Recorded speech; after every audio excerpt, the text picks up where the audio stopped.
So I want to talk about being a generalist. See, the old way of doing things was you follow a very straight path. And being a specialist is not bad. It's not good. But the advantage of a specialist is when everything is perfect, when there is no variability. This is the advantage of a specialist.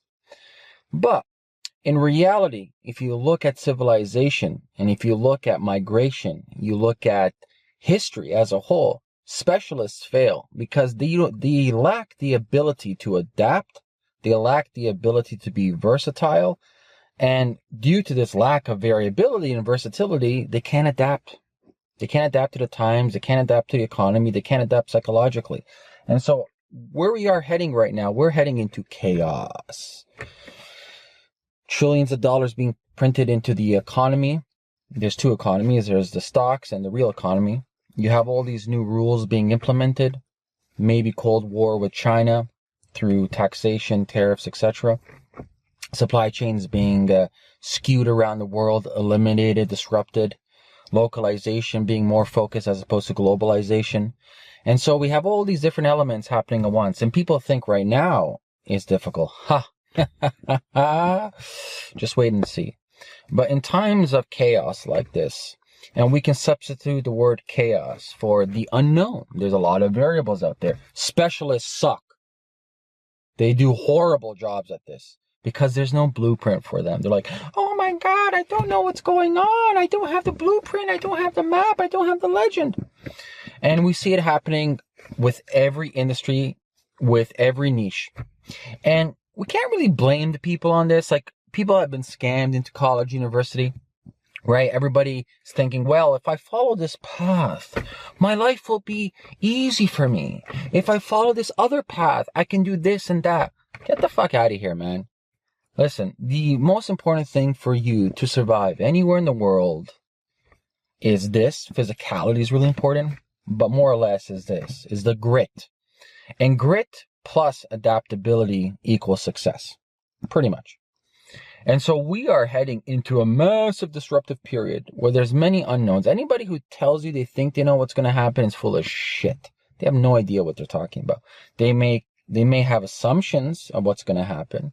They may have theories of what's going to happen, but they don't know exactly what's going to happen. It's not a science. But what I do know is, do not rely on the old status quo for your success. Meaning, if you think you're going to rely on college, university to succeed, or your diploma to succeed, or so-called, I got a fucking certification, please hire me. Here's a little tiny violin for you. No one cares.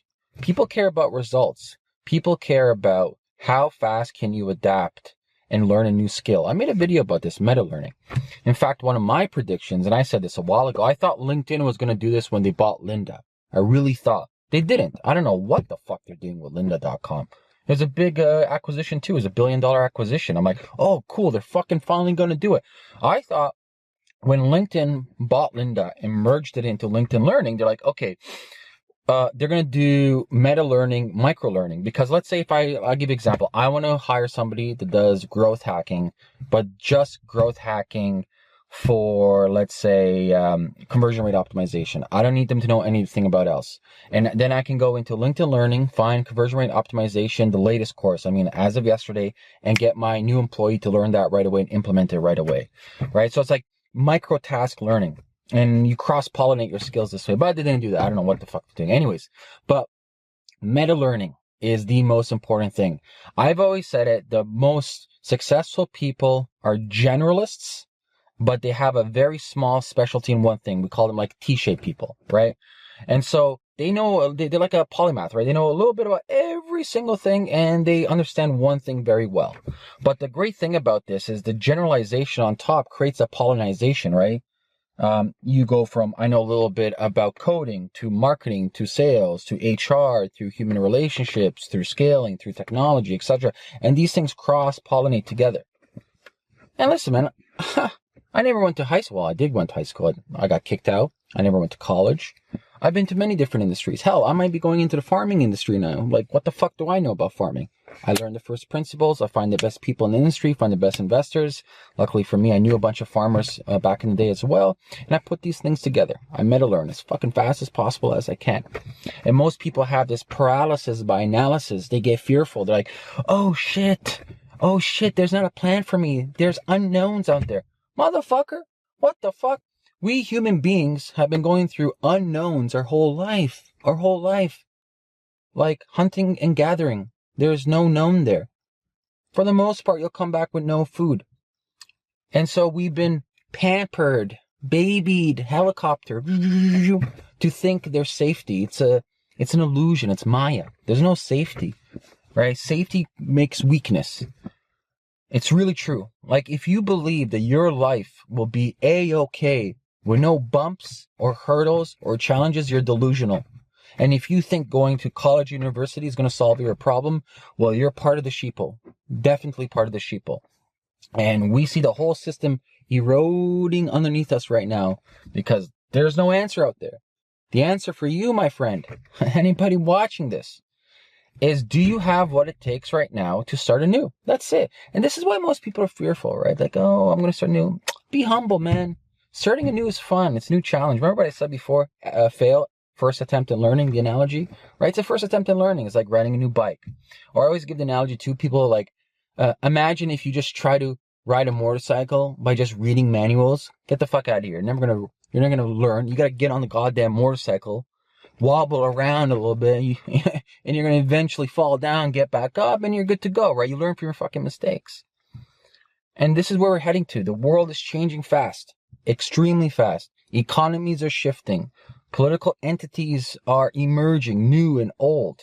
The old way of doing business, the old way of so-called being safe, where you're going to go to high school and college, university, you're going to get a little stupid fucking frame diploma, and you're going to get your guaranteed job of $70K a year and your fucking pension. Poof, forget about it. That's not going to happen. And you should be happy that's not going to happen. What kind of living is that? Can you imagine? Like 30 years, the same office and same people? Oh my God. Maybe I'm biased, but I'll fucking shoot myself in the head. But yeah, guys, like, listen, being a generalist is where it's at. Figure it out, man. Like, don't be afraid. Get in the fucking ditches, start learning, start taking risk. And remember, the greatest freedom in life is realizing there's a lot of things that you can do and control. But as Jocko Wilkins states, you have to take extreme ownership and fucking just do the work. Peace out.